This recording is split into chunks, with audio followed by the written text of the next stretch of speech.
10 minutes before the hour, Thom Hartmann here with you. And Kevin Camps, the radioactive waste watchdog at beyondnuclear.org, is on the line with us. Kevin, welcome back to the program. Thanks so much, Tom. The Nuclear Regulatory Agency of the country of Japan today, I believe, or maybe it was yesterday, raised the nuclear alert. You can tell us all what the language is, but they kicked this thing up from a 1 to a 3. What's at Fukushima? What's the significance of this? What's going on? Yeah, the International Atomic Energy Agency, which is an agency of the United Nations. Supposed nuclear safety regulator, but it's a nuclear power promoter by mandate, has this International Nuclear Event Scale, INES. It's got 7 stages on it. And this leak that just happened from these storage tanks at Fukushima Daiichi, originally the Japan Nuclear Regulation Authority was going to make it a 1, which officially is technically called an anomaly. Well, just in the last 24 hours, as you said, they're now talking a 3, which is a serious incident, and that's a 100-fold increase in severity. Right. And that is regarded as serious. And 7 is the highest rung on this ladder, which is a global catastrophe, in my words.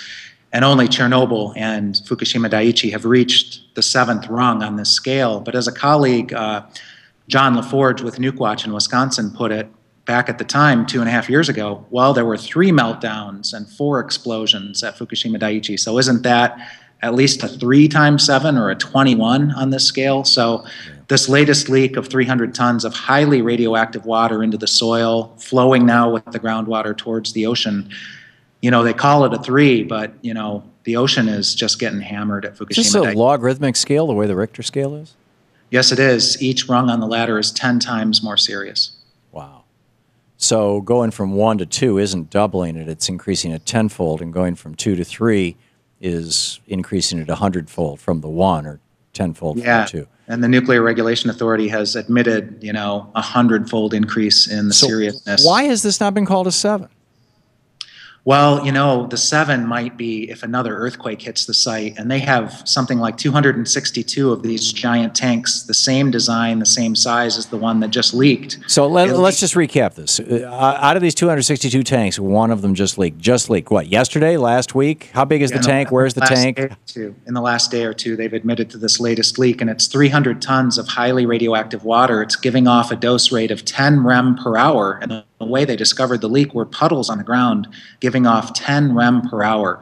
You could get a worker dose, which is a high thing, within 5 hours, and you could get a fatal dose just standing next to a 5 rem puddle, you know, after a certain amount of time. Wow. And a rem, of course, is 1,000. I mean, there's 1,000. Is it 1,000 millirems or 1,000,000 millirems in a rem? 1,000. 1,000 millirem make 1 rem, and workers and 1,000,000 microrems are limited to 2 rem per year. Wow.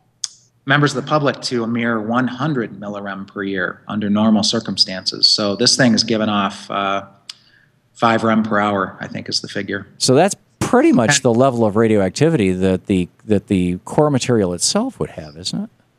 Sorry, I misspoke. 10 rem per hour from this puddle of water on the ground.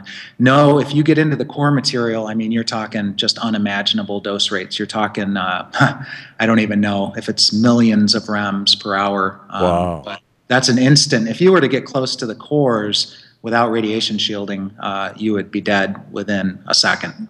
Wow. Wow. From gamma radiation. What is the... so far, I mean, we've had a lot of workers, or Japan has had a lot of workers exposed to this. Has anybody disclosed the consequences of this? Do we know how many people have been directly affected by the Fukushima meltdown? Well, even the Japanese government now admits that 10,000 Fukushima Daiichi workers will qualify really for lifetime coverage, at least health checkups and perhaps even compensation, because they've exposed themselves, they've been exposed to enough radiation dose to be at risk of leukemia. And there's other categories, probably thousands of Fukushima Daiichi workers are going to qualify for it, but there have been probably 100,000 workers on that site, all exposed to varying levels of radioactivity. So again, they're going to make it difficult for workers to qualify for those benefits, unfortunately. What about the families who lived in this neighborhood when the plant went down and there was all that initial radiation that the government was pretending wasn't there? Well, there's still 150,000 or more nuclear refugees scattered all over Japan, and they've left for other countries as well. And some of the startling, alarming news that's just coming out yet again is childhood thyroid cancer, which is a very rare disease. In fact, most years there are 0 cases in 100,000 in Japan, and it looks like those numbers, at least in Fukushima Prefecture, are increasing among children and adolescents that were exposed to the radioactive iodine-131, which is a vicious poison that attacks the human thyroid gland. Right, right, and this is terrible. So, Kevin, what can they do? They've got these buildings that are tottering. They're on an earthquake fault zone. At the top of these 5-10-story buildings, they've got these giant pools filled with radioactive material. Rather than at ground level, and what's next? Well, Tokyo Electric is admitting it's beyond their coping ability. They're asking for international assistance at long last. The Japanese government, just in the last couple of weeks, has said we're going to step in. This is under, a pro-nuclear Prime Minister Abe. Yeah.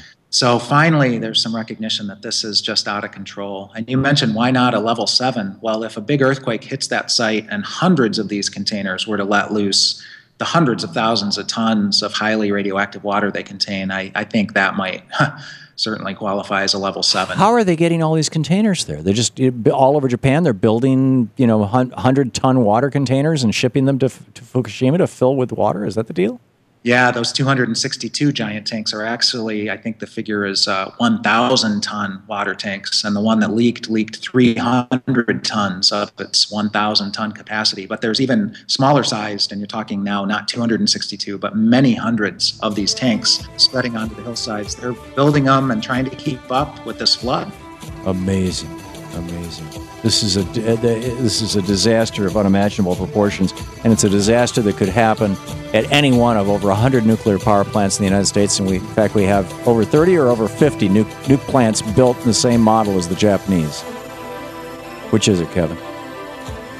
We've lost. We have 23 identical designs 23. And another 8 that are very similar. Okay, thank you. You're listening to Thom Hartmann.